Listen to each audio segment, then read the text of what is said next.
Good evening, everyone. My name is Meg Maguire, and this evening I'm representing our head of school, Beatrice Chepek-Reid, in welcoming you all to this, our annual lecture. I would also like to extend a special welcome to our guest speaker this evening, Melissa Benn, and to Viv Ellis, who will be giving the vote of thanks.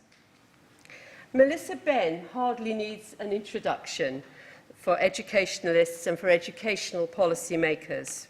She has an incredibly long-standing reputation for her writing, for her activism, and for her educational campaigning. She's published a number of books, including 2 novels.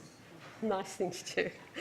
Her most recent books include School Wars, The Battle for Britain's Education, and What Should We Tell Our Daughters? The Pleasures and Pressures of Growing Up Female. Melissa is a regular speaker and broadcaster.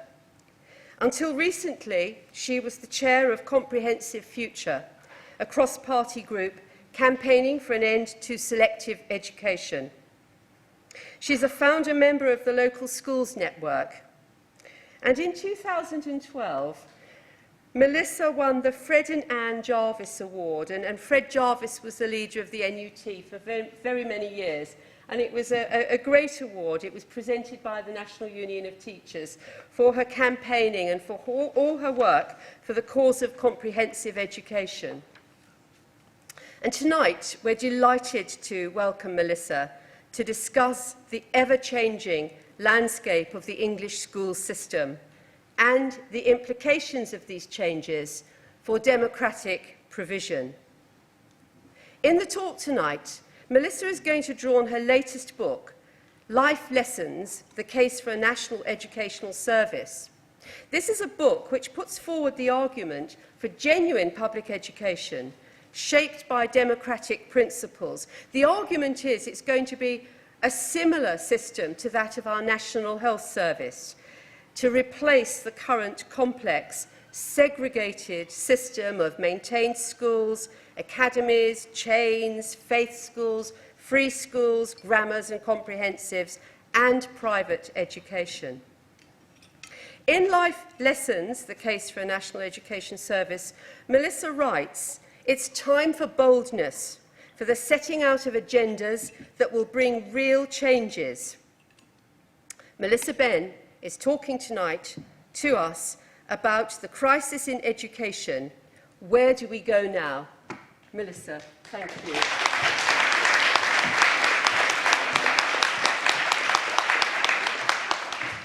First of all, can I check? Can you all hear me? Can you hear me at the back? Yes, great. So I'm really honoured and delighted to be asked to give this annual address at King's. I notice I'm going to be talking a bit later about Edu Twitter, which I'm sure some of you follow, and I notice I've actually got my own hashtag tonight called Ben2019. So can I say, if you don't like what I'm going to say, can you please keep it this side of courteous? And if you do like what I'm going to say, can you say it frequently? I noticed somebody's already tweeted that they don't like the title, and actually I'm going to agree with them. I don't know if Joe Halgarton is here, but he's already made a comment.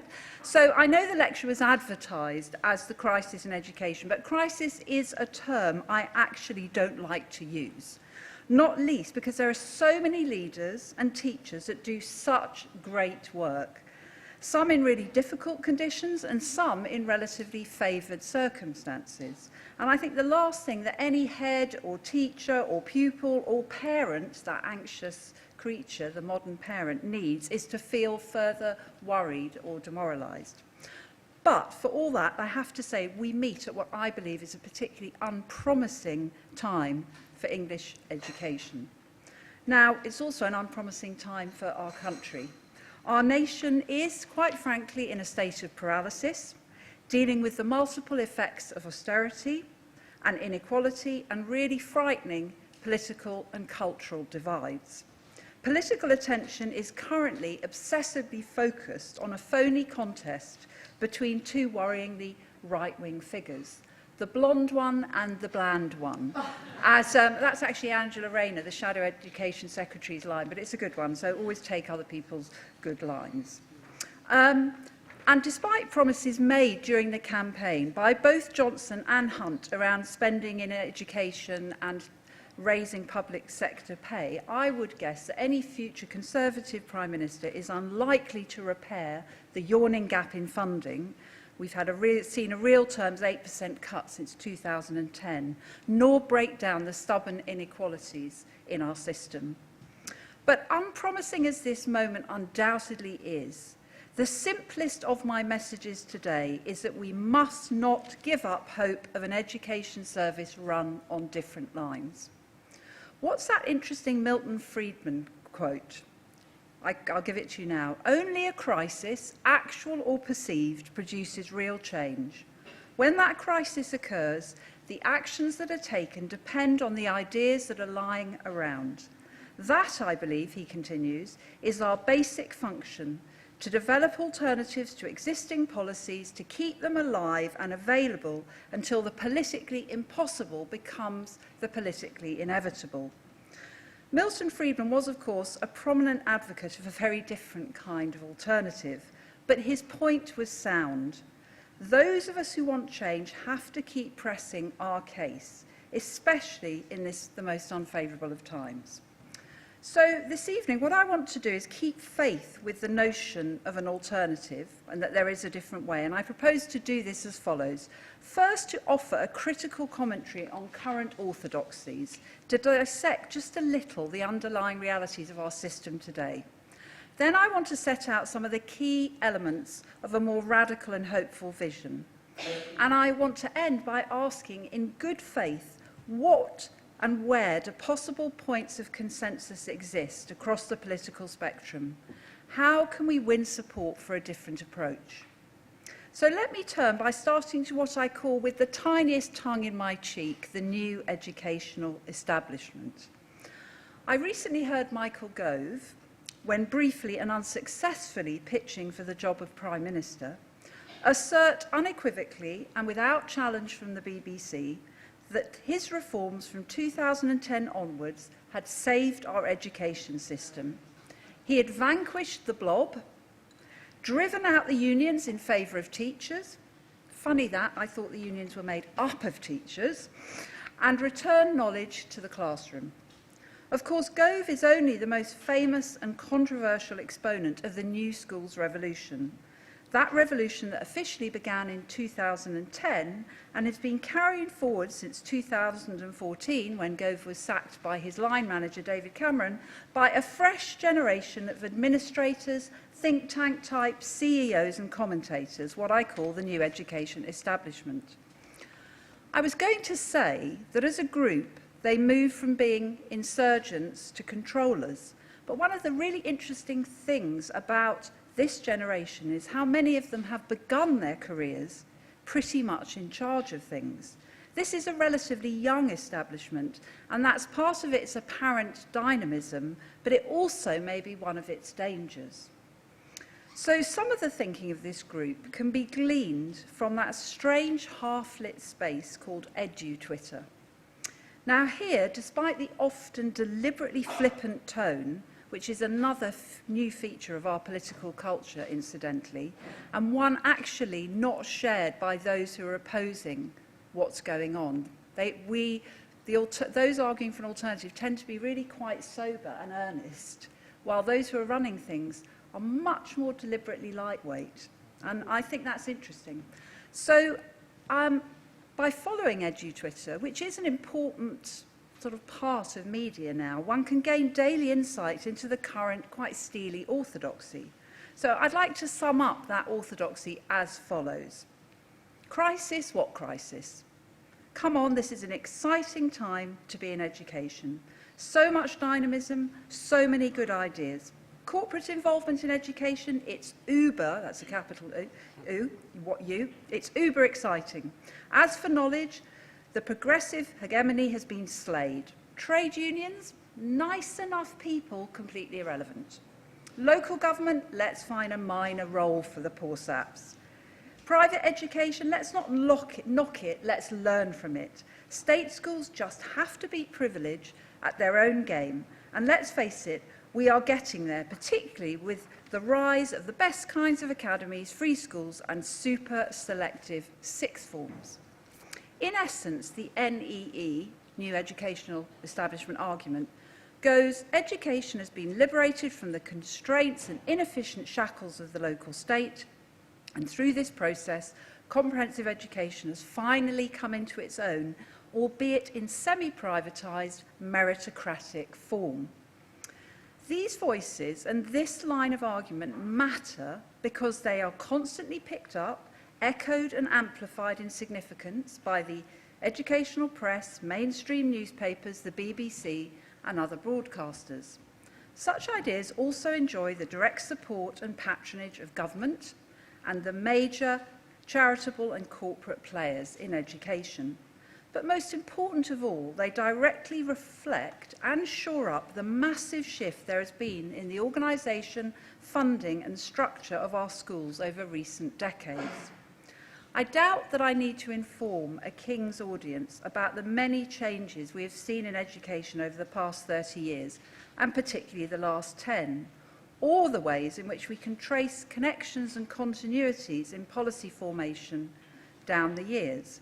But let's quickly remind ourselves of the direct line that runs from Kenneth Baker's City Technology Colleges, set up in the 80s, through to New Labour's Academy programme in the noughties, right through to Gove's mass academisation, particularly of secondary schools in 2010, from 2010 onwards. Or the common position that lay behind Thatcher's bulldozing of the Greater London Council and the Inner London Education Authority, through to the distrust of local government under New Labour, to the continuing undermining of a local role in education that there was under Cameron and Clegg, and now under May, soon to go, and I'm sure under Johnson or Hunt.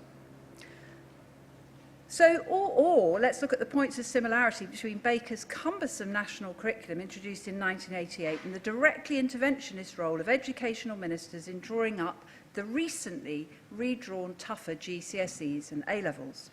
In short, we just need to remember that what was once a national system, locally administered, advised by a variety of expert bodies and not perfect, I would never argue that, is now a centrally directed but fragmented semi-market, a hodgepodge of single academies, multi-academy trusts, maintained schools, religious schools of various kinds, free schools, pupil referral units, and just announced this week a new kind of school, the secure school. This proliferation of school type, governed by different and often discriminatory rules and two parallel accountability systems, what remains of local government and the new rather shadowy Royal Regional School Commissioners, is almost impossible to keep on top of. It overlays what was an already highly segregated system. This complexity, I would argue, the sheer institutional mess of it all, a system that needs constant tweaking and then constant commentary on the constant tweaking, works in favour of small c conservatism. Important then, I think, to step back and try and identify the core weaknesses in the current landscape. So firstly, we've long been told that competition drives up standards and fosters dynamism, but of course markets also produce a worrying measure of instability. We can see that in the crisis of recruitment and retention in all sectors of the profession. According to the Department of Education, of secondary school head teachers aged under 50 who were appointed in 2013, 31%, nearly a third, had left a few years later. 1 in 5 primary school head teachers quit their posts over the same time period. It's just been announced that 44% of teachers leave before 5 years are up. In 2018, 40,000 posts in teaching in this country remained unfilled. We can also see that instability at work in a shortage of school places in some areas, with class sizes growing, and a worrying surplus in other regions. Or we can see it in the plethora of teacher training schemes, 17 at my last count, many of which offer intensive but incredibly short-term training. And then there's the steady increase of unqualified teachers in our schools. We see that instability again in the sad story of SNOs, schools that nobody wants, i.e. schools that can't find a sponsor, or in failing academy trusts, which are nevertheless still handed new schools to manage, or the tawdry tales of related party transactions, deals done between school leaders and their friends and relatives. Add to that the vast amounts of public money used to shore up failing trusts or to purchase public land for the establishment of new schools that are run by semi-private bodies, or the public money handed out to trusts that do not use the funds for the purposes stated. Secondly, while the rhetoric around the new schools market is all about disruptive innovation, I think the evidence suggests that the change often reinforces the status quo. The free school experiment is probably the best example of this. Sold to us back in 2010 as an innovative form of popular democracy geared specifically to tackling educational disadvantage. Nearly 10 years on, it's clear even to those who run free schools that they have lost and have abandoned that defining purpose. Given that all new schools, even those commissioned by local authorities, must be free schools, academies from scratch, most are now established by existing multi-academy trusts. There is no clear evidence that free schools serve poorer children in larger numbers than the schools they were designed to replace, and there have been some notable examples of them doing the exact opposite. And far from promising innovative approaches to teaching and learning, another of those early promises, most, not all, free schools follow the most traditional curriculum and teaching methods. Only last week, Toby Young, one of the original founders and advocates of free schools and a former director of the New Schools Network, which has experienced quite a lot of market-related churn itself, 6 leaders in 9 years, I think. Toby Young argued that free schools should no longer be considered the vehicle for parental choice and innovation. The proven way forward, he now claims, is the English version of the urban no-excuses charter school, the kind of school run by chains such as Ark, Harris and Inspiration Trust. But more generally, our entire education landscape has been shaped by the supposed values and content of the most traditional of values and institutions. The core subjects of the EBAC are pretty much the same as the core grammar school curriculum of 1902. Private schools are constantly sold to us as the best model of education without reference to the alchemy of privilege which underlies that success. The fact that on average 3 times as many resources are invested in our most privileged children. Nor does the commitment to traditionalism seem to grasp the fact that private schools, recognising the kind of skills that their students will need in a modern, fast-changing economy and world, are now much more progressive than those in the public system. Regardless of this, state school students must be stuffed into blazers, lectured on character, never been sure what that is all about, organised into houses, and taught in serried rows. Thirdly, by refusing to look at our school system and our society as a whole, I think the loss of the new education establishment feed a partial and dishonest narrative about educational disadvantage. Under Thatcherism, I found it interesting to recall, there was an aggressive but largely unspoken fatalism about the educational potential of most working class children, which was a hangover itself from the divides of 1944. Under New Labour and then the Coalition and Conservative governments, social mobility became the defining mantra, and education sold to many families as the way to get ahead, as long as they could escape bad schools and their children get to university. Yet for all the structural upheaval powered by this narrative, the gains, as set out by the proponents of this argument, have been few. In education, we have seen only a marginal shrinking of the attainment gap between affluent and disadvantaged children, and a fractional increase in the number of children on free school meals to get to the top universities.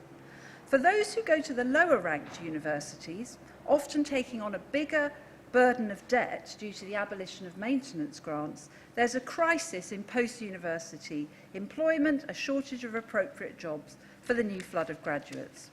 Higher education does not guarantee prosperity in a stagnant economy, and as competition becomes ever fiercer, it is the children of the affluent who get ahead, largely by achieving more highly in all kinds of schools and by getting into the more prestigious universities.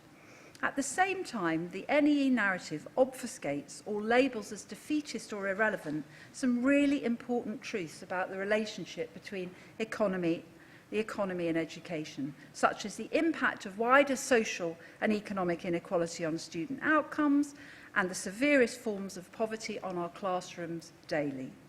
Nor is there much substantive or sympathetic discussion of the still segregated nature of our school system, made worse by the expansion of selection under Theresa May's government, or the covert selection encouraged by the so-called freedoms of the academies and free schools. So what might an alternative approach look like, and how do we argue for it? Last autumn, I published Life Lessons, the Case for a National Education Service. Since publication, I have travelled around the country talking to audiences in Bristol, Liverpool, Lewes, Birmingham, Oldham, Oxford, Canterbury, Cambridge, and more. Many of the same themes have emerged over and over again. The expense and patchy provision of early years education, the funding crisis, particularly for those children with special educational needs, popular resentment and fightbacks against forced academisation, fightbacks which have become increasingly successful, I note, the drill and kill of so much of today's learning, our punitive accountability system, and the slow drift of public education from public hands. But there's also been passionate debate at all these meetings and in politics in general about what needs to change. So let me pick out some of the key substantive policies of a National Education Service, or you can call it a new educational settlement if you don't like the sound of the NES. I don't really care. Let me pick those out before delving a little more deeply into the ethos that we need to develop behind the call for change. First, the need for free education is, in my view, paramount. The abolition of tuition fees was rightly a hugely popular Labour manifesto promise in 2017. I find it almost criminal the way that student fees and the interest rates imposed on student fees have grown exponentially over the last decade. And that's not just because I have two daughters in their early 20s. It might have something to do with it. In Life Lessons, I argue that free university education could be underwritten by a mix of central government funding and an all-age graduate tax, taking the burden of huge debt off young people at the beginning of their lives. Second, we need to broaden our focus when it comes to any definition of education. From cradle to grave, the term goes. The idea of education on offer from the early years to the end of life. Most of us finish school at 18, university at 21 or 22. We then live and work and love and reproduce and vote, all activities that benefit from deepened human understanding for 50 or 60 more years. It doesn't make sense that the vast proportion of our education spending is directed at the school years, particularly when we know that school fails so many children and that those so failed will need as adults to catch up, to acquire new skills or even basic skills, to pursue new and old intellectual interests right into midlife and later. We all know people who didn't thrive in school, but who developed a thirst for learning later in life. My younger brother did not go to university until he was 47, by which time his intellectual focus was remarkable, far sharper than most of today's freshers. We all know that those whose basic education was patchy and who want to make up the deficit, or those who want to switch jobs and careers and need access to training. We all know people like that. We all know people, in fact, I hope we all are those people who never want to stop learning and would like access to interesting courses on a range of political, literary, artistic and scientific topics. I came out of the LSE at 22 feeling more ignorant than when I went in. That's no reflection of the LSE, I'm not making a point. Because the more you learn, the more you know what you don't know, and the more you learn about what you want to learn. So, education up to the end of school or the postgraduate period is just the beginning. So these are the human realities behind terms such as lifelong learning and adult education, but really such terms don't mean much without the structures and resources to create and sustain them. The more such services have been axed, oops, sorry, that takes off. Shall I do something? No? Okay. But the more such services have been axed or limited to low-level vocational type courses, the less the public understand what they are not getting, and how a much richer array of educational opportunities could transform their lives. Rebuilding them, particularly at a local level, upwards, to fit contemporary needs, I think is an absolute priority. Thirdly, we need to bring public education back into public hands. This really came home to me on a human level when I spoke earlier this year with the lead member for education at Birmingham Council. During that meeting, she admitted to being largely helpless to do anything about the problems in many of the city's academy schools. Note too how many academy trusts run a group of schools that are far distant from each other, losing valuable local knowledge in the process. In contrast, look at some of the best systems around the world which presume much higher levels of municipal or local government involvement, systems that are often reflective, responsive and genuinely innovative more than our own. Does it not make sense for key decisions on everything from school place planning, school admissions, which is a hugely important topic, the coordination of health and social services to be decided and managed at a local level by elected representatives? This is not local authority control, the great bogeyman of the New Right narrative. This is local oversight and support with a direct line of accountability to local people. Fourth, we have to stop infantilising our teachers to treat and pay them like proper professionals. That means developing more in-depth teacher education and continuous professional development and allowing teachers far more scope, not just to be autonomous in their work, important as it is, but to be more relaxed, to be freer to develop themselves as learners themselves as well as teachers, freer to enjoy their work. Finally, I think those of us proposing change have to square up to something that the New Right has simply refused to do, which is to tackle the continuing inequalities and de facto segregation, both within the state system and between state and private education. I think our long-term aim should be to create a genuinely public education system, ideally one through which all children can and will pass. So those are some of the policy building blocks of a new educational settlement. But I think we also need an alternative narrative, one that will persuade people of the need for these short and long-term changes. Sorry to mention him again, but Michael Gove actually offered us an interesting lesson in the importance, particularly in today's political and media culture, of having a popular and easily understandable story about where we've come from and what we are aiming for.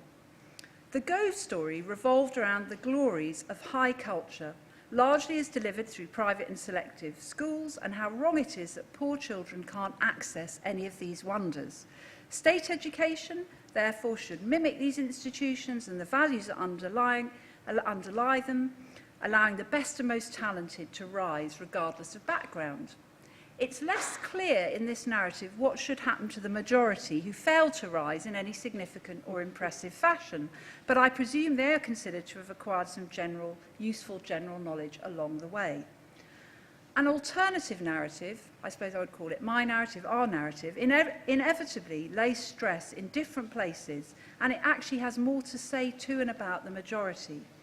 Ours is an argument for expanding democratic culture rather than fostering a false idea of a meritocracy, and is based on a belief in the educational potential of all children. It stresses the idea of education as a thing in and for itself, a public good, to use that wonderful term. And such an emphasis brings different priorities, such as a broad and balanced curriculum for all, smaller classes, significantly more resources to the schools and classrooms of the most disadvantaged. Why? Because it's the right thing to do, and it will expand the intellectual, creative and life possibilities of every child. In place of social mobility, we talk of social justice, education as every citizen's right and one that should be available to them, as I've argued throughout life. Now, some of this narrative is beginning to trickle down from the current Labour leadership, in particular the importance of a broad and balanced curriculum, proper early years provision and significantly improved funding. I believe Labour plans to increase spending on education from 12% of national GDP to 20%. All of that is great. But I think we could and should be even bolder. I've long thought that Labour could make far more of its own tradition and historic achievements. The move from a divided system in 1944 to a broadly comprehensive one in the 60s and 70s was led by a Labour government. It was one of the most profound and peaceful revolutions of post-war Britain that nobody, not even Thatcher, dared undo. And yet the party has never quite owned that revolution. So, certainly not under Tony Blair, but not even under Ed Miliband or even, I would say, Jeremy Corbyn. But as well as owning and celebrating the achievements so far, we have a constant need to update the comprehensive narrative, to acknowledge its weaknesses and blind spots, as well as the ever-changing conditions of the economy and society now. History teaches us that our national educational story is about the consistent and appalling underestimation of the potential of whole groups of learners. Working-class children consigned to second-rate schools by the grammar secondary modern divide that held sway from 1944 to the mid-60s. Black children subject to racist stereotypes and degrading categorisation, so much so that black parents set up their own supplementary schools. Children with special needs, often excluded from education, judged as inherently less competent or in possession of less potential than their peers. And of course, until relatively recently, certainly when I was at school, girls as a group were judged to be less capable, less clever than their male peers, particularly in STEM subjects. At the same time as holding this understanding in our mind, we must not forswear the need for high expectations, commitment to rigour and challenge that the right appear to have stolen for their version of state education, and which is so appealing to so many parents. The NEE, New Education Establishment, would wipe our memory clean of anything that happened before 2010, even though history is considered a very core part of the curriculum, which is why I insist on reminding audience quite often of how rich and exciting so much of the practice was in early comprehensive schools, much more like the learning on offer in today's much-praised private sector. I experienced a taste of that kind of education myself at a pioneer London Comprehensive in the 70s. This offered a plethora of languages, music, art, sport and cross-disciplinary political and cultural study and debate. Is it not ironic and a little depressing that in the drive for so-called higher standards, we've so impoverished the curriculum over the decades, to such an extent that even the Chief Inspector of Schools is now trying to right the balance?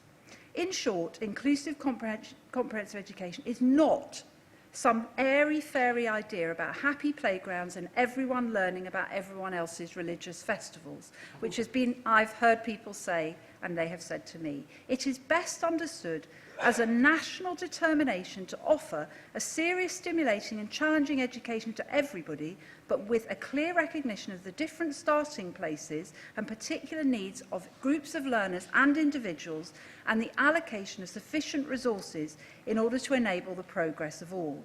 It also need not ignore or sacrifice the needs of those most quick-witted, deep-thinking young people, the so-called highly able. This is a charge often laid at the feet of comprehensive schools, albeit one made up of part myth and part poor practice, and again is a significant driver in parental anxiety and ambition. All of this is a huge task, but surely the most worthwhile one imaginable. And I think if you want to hear some of our school leaders today express those ideas, listen to people like Jeff Barton, who was an experienced head of a Suffolk Comprehensive, now the head of the Association of School and College Leaders. He is particularly good at celebrating both the inclusive and the intellectual and creative possibilities of comprehensive education. To achieve this, we've also got to shift the narrative on accountability. Of course, schools have to be accountable to the government, to the people, to the taxpayer. The public good must be served and be seen to be served. Standardised assessments make things easy for everyone, particularly politicians. I feel their anxiety, I really do. This is an anxiety that, again, we can trace back in time to Jim Callaghan's famous 1976 Ruskin speech, the point at which politicians began to arrogate to themselves the responsibilities and judgments that had previously largely belonged to educators. Accountability today is still conceived largely in terms of results and progress, SAT scores, GCSE, A-levels, Progress 8 and university destination. But something has gone very wrong. Both human understanding and educational quality has been lost in the process, as so many heads, teachers, parents now recognise. After all, raw results as often reflect school intakes as much as school improvement. Ofsted categories are inherently flawed and anyway may soon go. So are there not other ways that we can ensure that schools do a good job without having to hand judgment over to bureaucrats and data obsessives? The Labour Party has announced that it will abolish SATs, and I welcome the serious thinking that is now going on in various forums about alternative forms of assessment. We must do the same in terms of policy around early years, where a form of pseudo-academic pressure and premature labelling of children's capacities risks putting generations of children off learning. But surely there remain lessons to be learned from the London and National Challenge, that scheme which brought experts into groups of schools to suggest and oversee change. Wouldn't it be better to encourage a self-critical culture that allowed schools and heads openly to discuss the problems they were struggling with, as well as to share and display what they do best? Why not create an inspectorate that is more locally based, made up of former heads and senior teachers that could keep a steady eye on a group of local schools and provide objective but balanced judgments to both the professionals working in them and provide reports for the public, the community and parents? Finally, our narrative must be even more ambitious when rethinking the purposes of education. In his forthcoming book, Reframing Education, former head Mike Murray reminds us of Raymond Williams' important ideas on the creation of a common culture. His belief in the significance of breaking down inherited and rigid patterns of class thinking when designing the organisation of education and our curriculum. In The Long Revolution, Williams sets out a broad curriculum for the comprehensive age, the lineaments of a culture that should be available to all children. Even though he set this out more than 60 years ago, the kinds of learning that Williams declares as necessary and important feel distinctly modern compared to much of what passes for powerful knowledge today. Williams' curriculum, for instance, covers all the subject areas, including, interestingly, the environment and knowledge of it. He also talks of, quote, extensive practice in democratic procedures, including meetings, negotiations, and the selection and conduct of leaders in democratic organisations, close quote. And the need, he adds, for a sophisticated understanding of modern media, to which, in today's world, we would have to add Twitter, Instagram, and podcasts to the list. Given that we now live in a much more dangerous world and on a threatened planet, an understanding of how to participate and influence democratic processes is more important than ever. As Mike Murray says, it follows that the preconditions for a successful and sustainable society and economy require students to be educated not just to operate effectively in competitive markets, but to collaborate creatively in groups, live within supportive and enabling domestic arrangements, and be aided by an effective state. So I want to end now by drawing together a few of the threads in this talk and to try and pick out possible points of agreement across the political spectrum.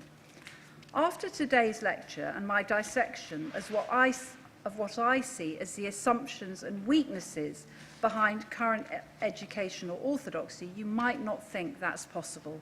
But actually, I'm rather more optimistic, not least because I know from my own experience how political change can come in quick and surprising ways, often after years of apparently unrewarding slog, particularly if those ideas left lying around have been well articulated and people have become used to hearing them.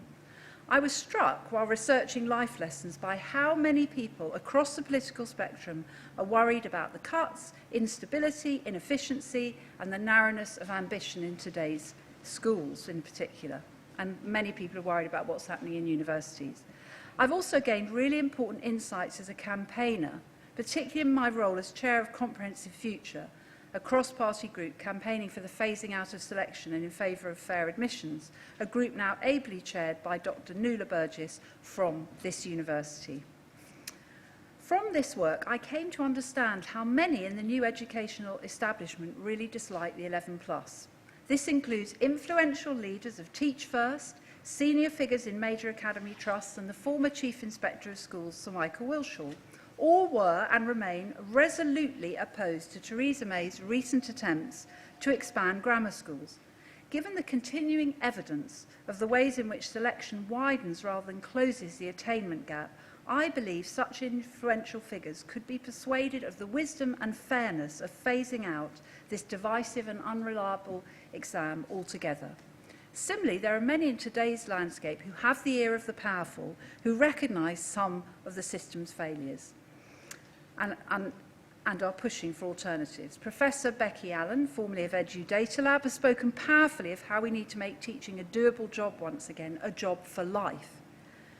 Professor Stephen Gorod and Nadia Siddiqui of Durham University have incontrovertibly demonstrated the absurdity of the proliferation of school types which make no real difference to educational outcomes. Figures like Martin Robinson and Tom Sherrington work tirelessly to develop more intellectually stimulating frameworks for teaching and learning, approaches that go way beyond the standardised traditionalist methods. A number of younger writers, some of them teach-first graduates who've left the profession in order to find ways to improve it, have recently produced wonderful studies that dovetail with many of the arguments I've laid out today.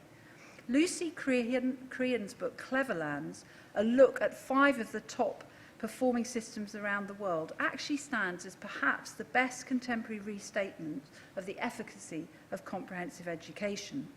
For the record, she would most like to educate her own children in the Canadian system.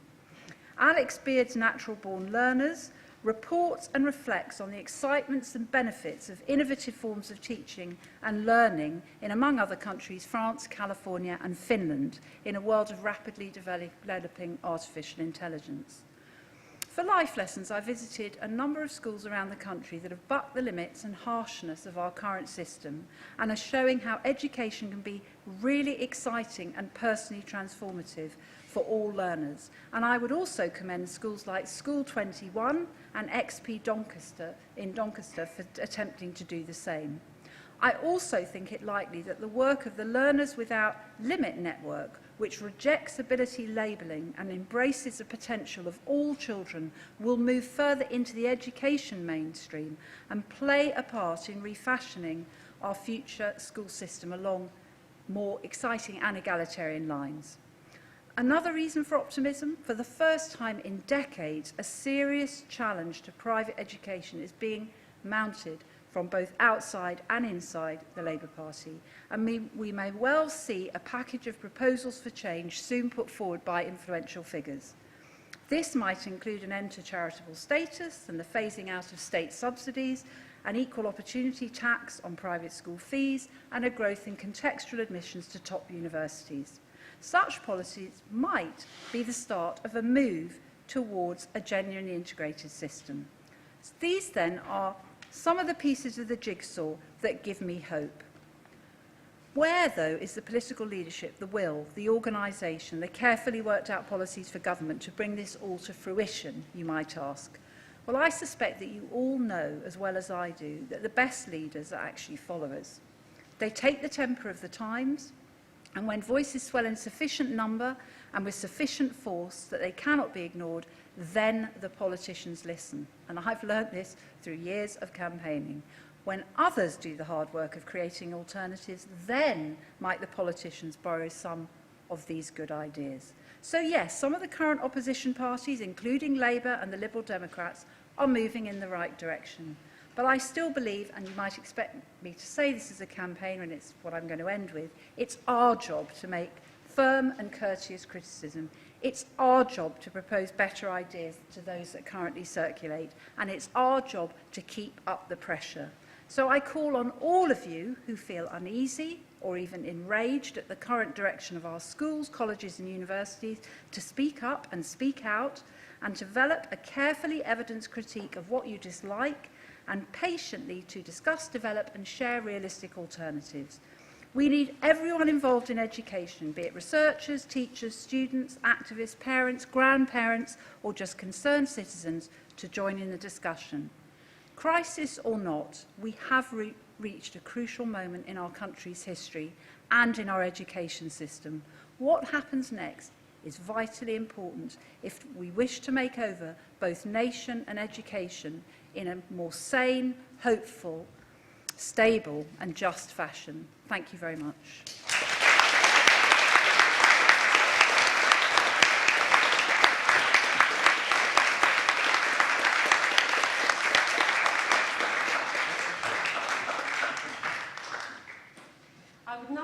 to invite Viv Ellis to give our usual vote of thanks. Viv.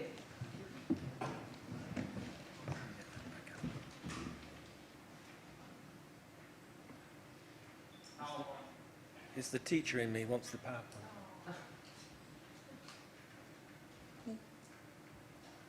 Or maybe it won't go. Anyway, I won't fiddle with the PowerPoint. Thank you, Melissa, for a wonderfully critical and also optimistic lecture. I think the mark of a public intellectual is that combination of insightful analysis. So thank you to Meg, our chair, to Olivia Beckhurst, who's our communications officer.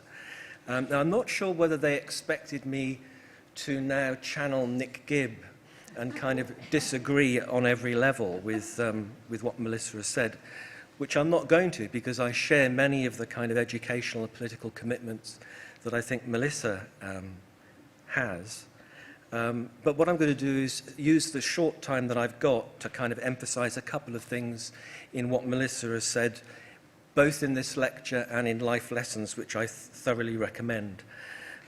So two sets of comments. First, general response to what Melissa has said.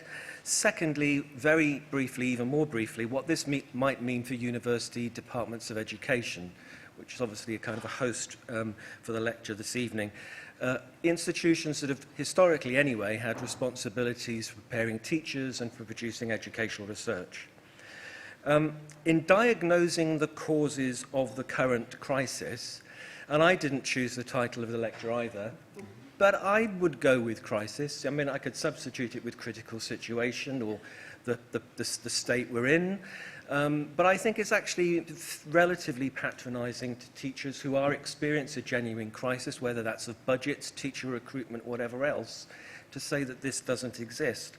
So in terms of diagnosing the causes, I think Melissa identifies marketisation or quasi-marketisation and competition within public services as a key part of the problem, and addressing the negative effects of marketisation and competition are clearly a strategic part of constructing a national education service. But I would also want to isolate some other factors, actually, that Melissa has mentioned this evening and is in the book, that have led to these crises, plural, national and educational, that now confront us here in the UK, or even more specifically England. And I think one of those, a highly salient one, is central government's attack on local government that started in the 1980s and has at times escalated into attacks on public institutions and experts more generally. So there were two apparent bases for these attacks in the 80s, a question of competence, the allegation that local authorities lacked basic administrative competence, and questions of interference, that they, local authorities and experts, were obstacles to the legitimate reforms by central government. In 2019, the idea that central government alone has a unique claim to competence now, of course, looks quaint, if not downright ridiculous. And in my experience, even the most ardent advocate of academisation would accept within a very few conversational turns that there were, indeed are, good and effective local authorities that support their schools to get better, just as there are incompetent and corrupt multi-academy trusts that don't. For me, an essential part of creating a national education service would be to strengthen local and regional government and democratic processes more generally, to ensure that local priorities and community needs are fed into what otherwise might become a national statist set of priorities. One of the often repeated mantras of this new educational establishment that Melissa has mentioned is, well, we are where we are.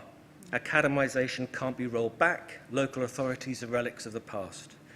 And the new educational establishment's been really successful in promoting that message. But of course, they're wrong. As Melissa has said, and Michael Gove and Dominic Cummings demonstrated, if you have the political will and the energy and the ideas are available to you, you can do things quite quickly and change can happen fast. So for me, addressing what is sometimes rather grandiosely called the democratic deficit is critically important. The withering away of both representative democracy at local level, as well as opportunities for active participation in democratic processes. Crucially, it's not only a question of regulatory oversight. so that, for example, senior school leaders at a standalone academy can't pay themselves £260,000 a year, for example. Now, as shocking as that is, it's much more than regulatory oversights that needed. It's about the right of parents, carers and the wider community to inform the development of their school and to insist that that school is responsive and accountable to them and not only accountable to the state. Politically, another factor in the current crisis, generally, nationally and specifically in terms of education, is undoubtedly the crisis in conservatism, something we see played out every night on the news. On the one hand, a libertarian, relatively free market right, happy to let the market decide, committed to Milton Friedman's illusion of capitalism and freedom. On the other hand, a paternalistic, culturally nostalgic right, terrified, and I don't think that's too strong a word, of letting the market decide in fear of getting the wrong outcomes. So currently in education, we seem to have both a reluctant state and an authoritarian one, a state that regrets ever getting involved in public education and is keen to withdraw, and a state deeply afflicted by something that Paul Gilroy has called post-colonial melancholia, and wishes to turn back the clock to a mythic golden age. So to quote Gilroy, in the post-colonial twilight, to encounter difference produces only jeopardy. In response to that threat, the historic obligation to conserve culture produces a different conservatism, readily racialized, nationalized, and now gene-biologized. So in the current educational crisis, we end up with an official definition of knowledge that consists entirely of the Arnoldian quotation, the best that's been thought and said, and the promotion of a knowledge-rich curriculum without ever asking whose knowledge and for whose ends. My own resources of hope in responding to these crises, if you like, or post-colonial melancholia, are partly seen in the actions of some of the youngest people in society, whether school-age young people's impatient insistence on declaring a climate change emergency, or university students confidently asking their lecturers, why is my curriculum so white? And equally impatiently insisting on decolonizing the curriculum. However society deals with these legitimate demands from its citizens, they have to be dealt with. You can't just put people into those blazers, put them in rows, and pretend the questions don't exist, although it clearly is possible to try to do that. Which brings me to my final point. If we accept, then, that Melissa has given us some of the tools to think about how we get out of the current crisis in education, what roles do education departments like ours here at King's have to play? How can we contribute? Well, sadly, I think we're currently woefully underprepared to be of any assistance whatsoever. Generally speaking, and I'm talking in generalizations, I think there are two games going on that we're playing really well. There is the research game in which we produce papers that an incredibly small number of people read and rarely act on, and this is the ref game.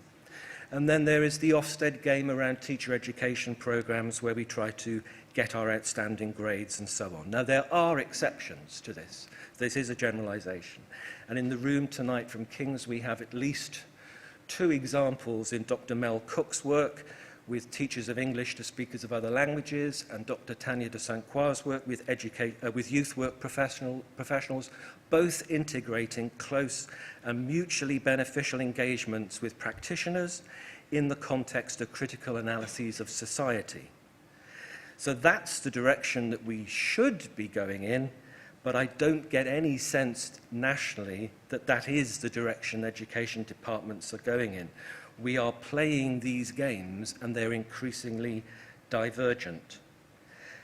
We haven't rethought the terms of engagement that we have with schools and other education professional groups.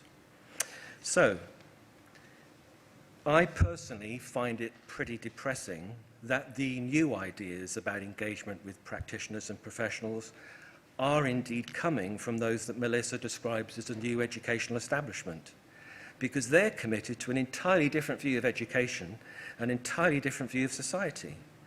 The momentum that there is in the opposite direction to the one that Melissa has been advocating for. So, for example, in terms of teacher education, the focus on the rehearsal of technical skills, without the cultivation of the professional judgment necessary to use them, or indeed improve them effectively, or the promotion of no excuses behaviour management policies, on the assumption if only the unruly child would shut up, everything would be okay.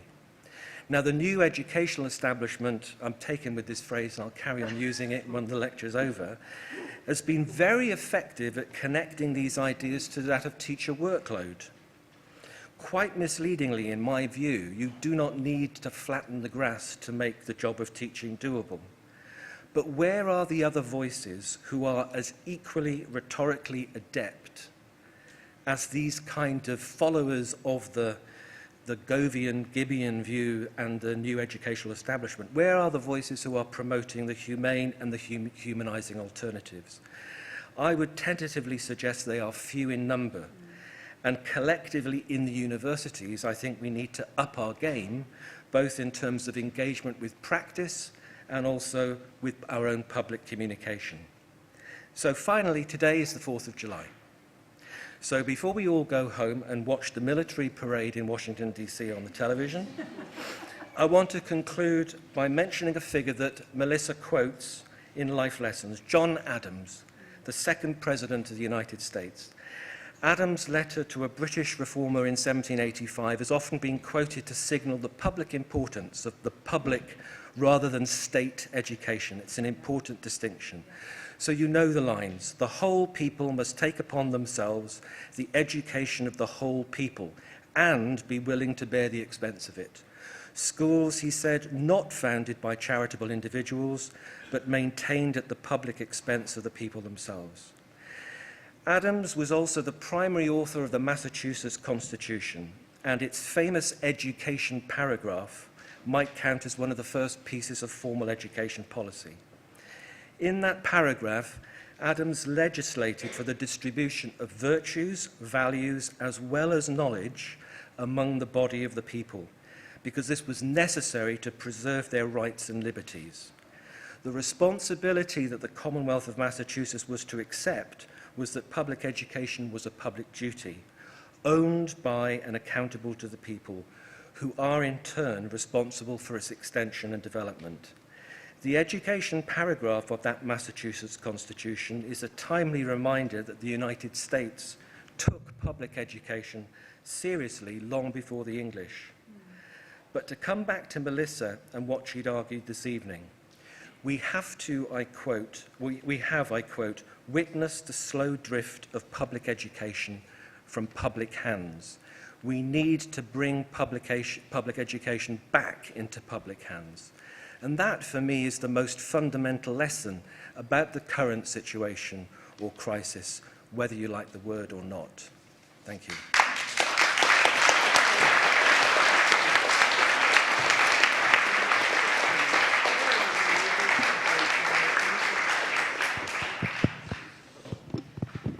And now it's your turn. We're opening it up to you. We have 2 roving microphones, 2 ambassadors, and we want to see what questions you would like to put to Melissa and or to Viv.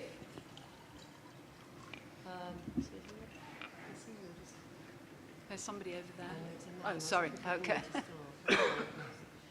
Could we start?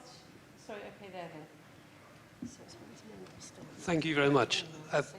You mentioned the word accountability. Yeah. You then asked a question, but you didn't answer that question. Could you put some more meat on those bones? You said in order to be accountable, we've got people chasing data. Totally agree with you on that. I'm an ex-teacher, by the way. People falling over themselves, and Ofsted inspectors falling over themselves to account for public money. Politicians will pick up on that. How do you suggest, if it's not being measured on SATs or GCSEs or A-levels, how do you suggest we square that circle so that we have a wider curriculum less measurability, less stress on teachers. Because those were the points. I totally agree that that is a burden on teachers. Is there a better way forward? You asked the question, but you left it hanging. Actually, I did try to answer it. I don't know if you Okay. were... I did try to answer it.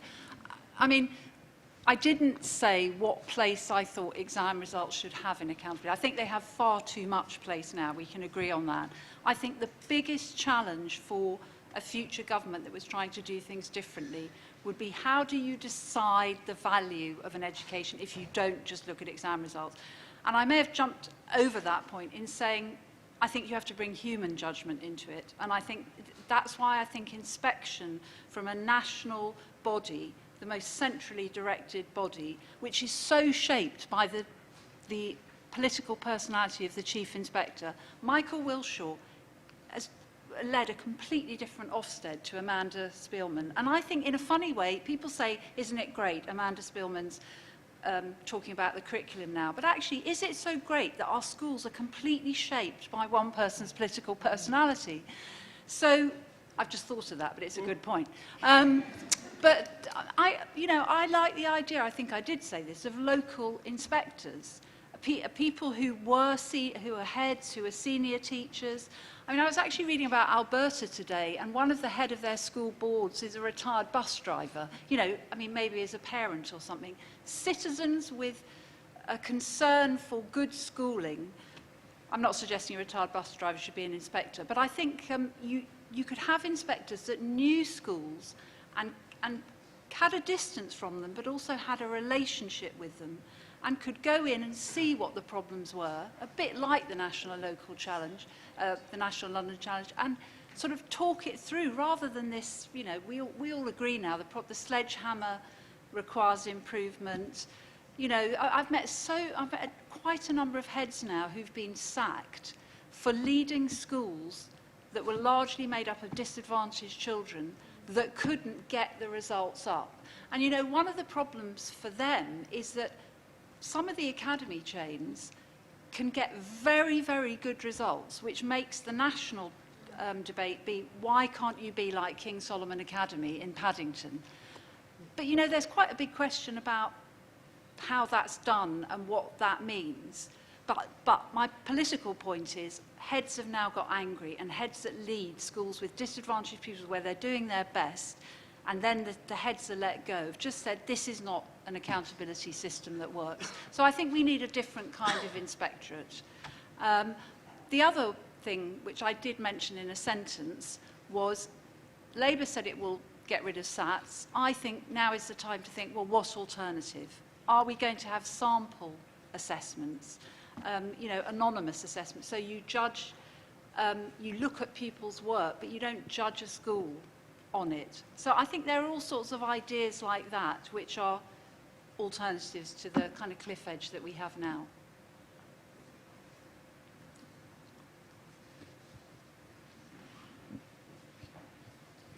Melissa and Viv, thank you very much. My name is Simon Lamb. I'm a newly qualified teacher. I have a B.Ed degree, which is a initial teacher education of 4 years, as you know. And I can identify with all the levels that you've been talking about, because now I'm a teaching assistant for an SEN child who has a education and healthcare plan. So the points you make about local government cuts, SEN and teacher recruitment apply quite well to myself. I'm just interested in the kind of the fast tracking schemes of teacher training. I wouldn't be a big advocate of it, so I would support you further professionalising it. I'm just interested to hear what those realistic alternatives will be. My primary concern would be that the further professionalising of the teaching profession may lead to a push towards 4 or 5 year degrees that might be off-putting to those who want to kind of get into the profession. Yeah. Thanks. Well, I think my thoughts are that the fast tracks become too fast and too short. And I mean, if you do look at the figures, I mean, the most favoured of teacher training routes is without doubt Teach First. It's the most officially favoured. But actually, it's got a slightly higher rate of attrition than the 44% figure.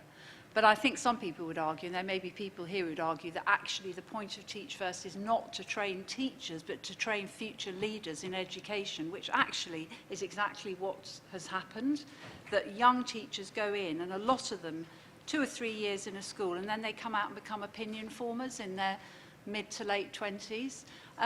Anyway, that's down the Teach First track. I mean, I'm always persuaded by, you know, a degree and a subject specialism, and then, you know, systems like Finland where you have a 2 years master's degree. And I'm also persuaded by writers like Peter Mortimer, who used to be the head of the Institute for Education, who talks about the need to understand a lot of the things that you're going to encounter, you know, human development, child psychology, also understand the system. You know, I think this extraordinary lack of knowledge of the history of our system among many people who are now completely breaking it apart offends me deeply as a senior citizen. So I think that when you go into teaching, you ought to understand about, you know, the history of education, the 19th century, the post-war settlement, comprehensive reform, all those things.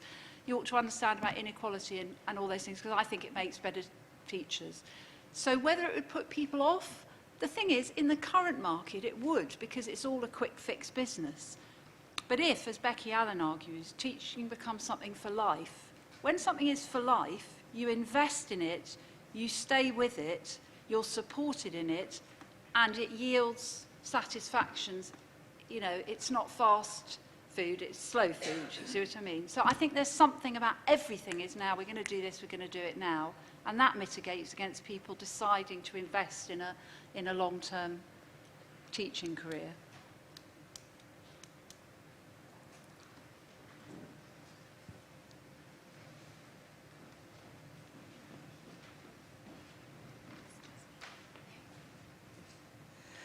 Thank you very much to both speakers. That's really good.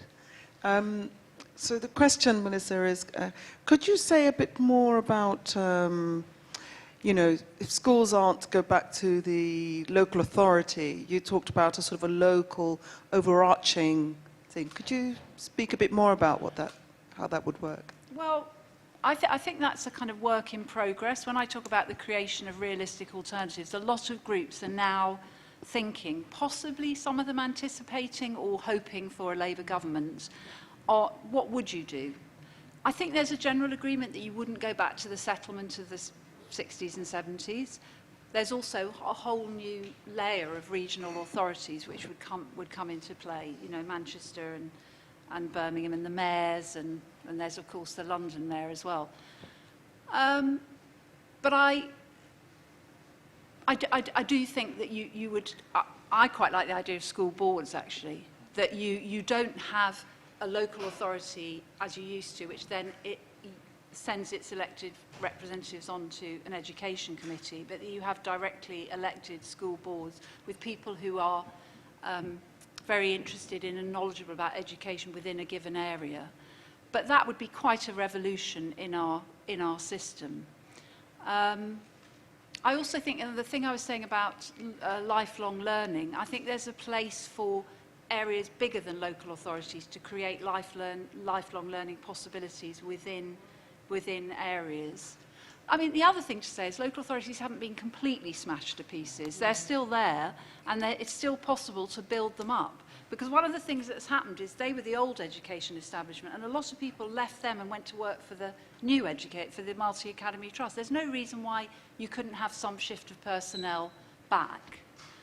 And the final thing I'd say, which is a sort of politically compromising thing that Viv might not agree with, although I think you wouldn't, if Labour came into government, and who knows what's going to happen nationally, I don't think you'd immediately say end of free schools and multi-academy trusts. I think you would say end of forced academisation straight away, bring back to local authorities school admissions, deciding on school places, commissioning of new schools. But I think you would, over time, make free schools and multi-academy trusts more peopled with more representatives, because a lot of them are just totally corporate organisations. And really, they are. I mean, I try not to talk in cliches when I'm speaking or writing, because it's too easy to do.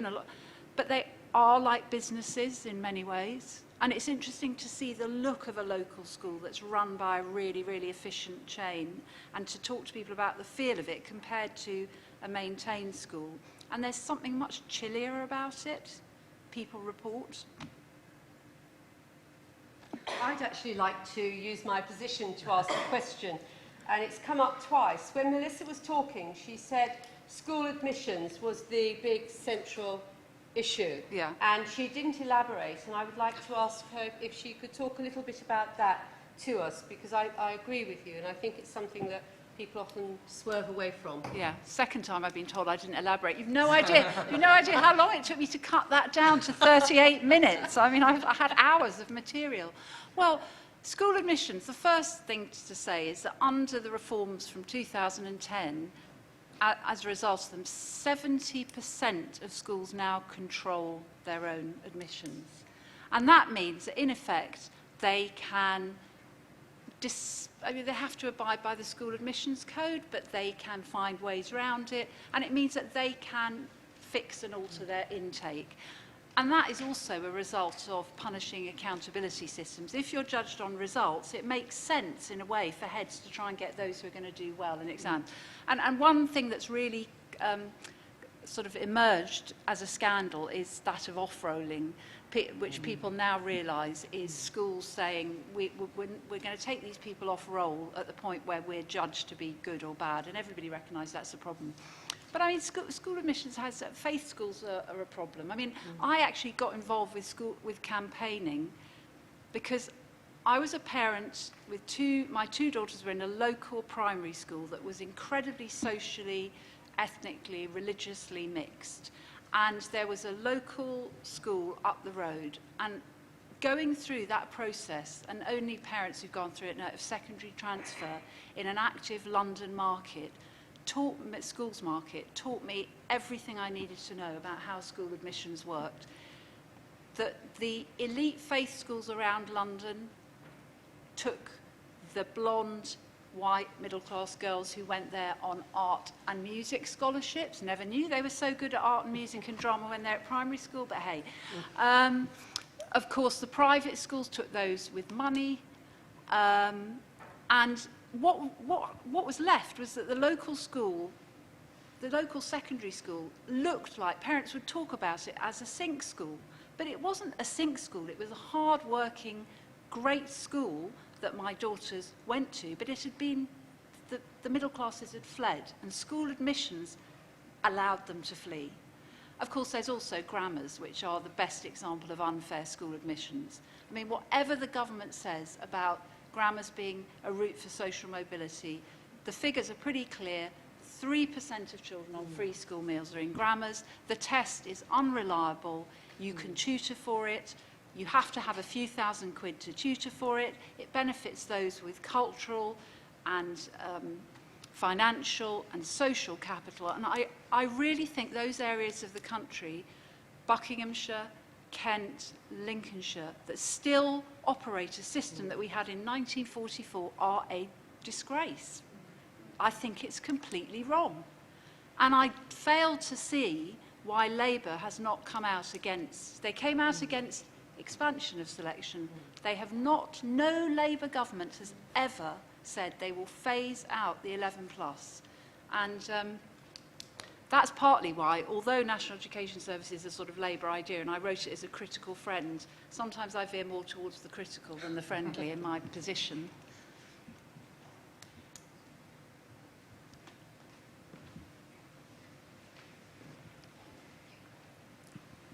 Thank you very much for this insightful talk.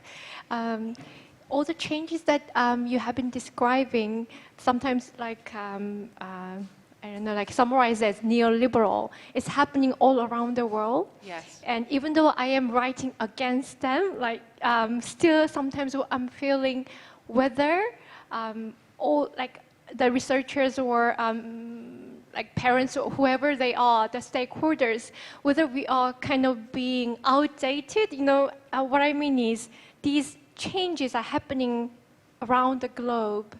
And I'm wondering sometimes whether there is a reason, like whether there is this, these changes are inevitable and we are just trying to fight that we shouldn't fight, even though I should really say that I am writing against these neoliberal changes? I just wow, wonder. that's a good question. I mean, my answer is going to be, if you think something's wrong, you should fight against it. And also the point I made in my talk, which is that you think you're at your darkest hour, sorry to use a Churchillian term, and change might come. And so if you've acquiesced, you would regret that later. Also, I don't quite see it happening all around the world. I mean, you know, everything changes so quickly, and I know that Finland, which is something everybody always talks about, is going through its own changes, but it's still a system that's structured pretty sensibly and creatively, and is a system. I know it's a much smaller country than ours, and you know, every country has its own DNA, but I think it offers us hope. I think the provinces of Canada offer us hope. So I tell you what I was thinking when you were talking, is I think it's really hard for parents to, things happen, things change. Michael Gove comes in and says, I'm going to give you a better system, I'm going to give you higher standards, I'm going to give you good behaviour, and I'm going to rip everything up to do it. You have to be a very well-informed parent to understand what's really going on. Because what parent doesn't want good behaviour, high standards and good results? And it takes time for the dust to settle and to see who's being cheated by these changes. And that's the other thing. I mean, I think popular anger does grow. And I think popular anger has grown definitely against forced academisation. You know, parents in schools say, I don't want this school being taken over by what they see as a hostile organisation. This is our school. So, no, don't feel it's inevitable. It always helps to meet other people who are fighting, you know. Thank you. Thank you both for that. It was a very interesting talk. I just wanted to pick up the idea of having a sort of a local collective, if you like, of peers sort of reviewing one another's work and trying to raise standards through that. What appealed to me about that, I work in healthcare and healthcare education. And in the NHS, a sort of top-down and inspection approach and fault-finding approach has not really raised standards. The thing that really raises the quality of healthcare is quality improvement initiatives where clinicians and managers and service users themselves are working together to identify things that they want to improve and then coming up with solutions and then testing them out and trying them out. And it seems to bring about real change. So I'm a real keen fan of that. But I'm just wondering about the accountability issue, and I'm just wondering, is there a tension sometimes if perhaps in an area there aren't great initiatives, or even worse, that people are moving things in a direction that many of us would have a problem with, and how do we deal with that sort of local accountability against what other people might look at and think, well, I don't want it to go in that direction? Yeah, I mean, the first thing I say is you know, so many of the reforms around higher standards have been top-down. And there's actually a very interesting book was published last year. I can't remember both writers, but one was Mel Ainscow, I think, and he had gone and looked at a famous academy. He didn't name it, but I think I know which one it was, where it said that in the beginning, the top-down initiatives worked really well, and then there came a point where everything collapsed because it wasn't, as you would call, inner motivation. So I absolutely believe you've got to build systems where the people who know best and people on the ground are engaged and enthusiastic. How you make sure that they are meeting commonly agreed standards, well, I think it depends what kind of system you have. If you have the sort of the results-driven system, that's one way they'll be looked at, but I think that's got weaknesses. If you have very you know, strong and harsh top-down management, they'll decide what's worth. You're saying, how would it work in an alternative? And I come back to an alternative system that was more involving elected representatives, and I come back to, you know, a more local inspectorate, elected figures who know what's going on. I mean, one of the things that really strikes me about education, and this is partly out of being a parent, I go and speak all around the country, as I said,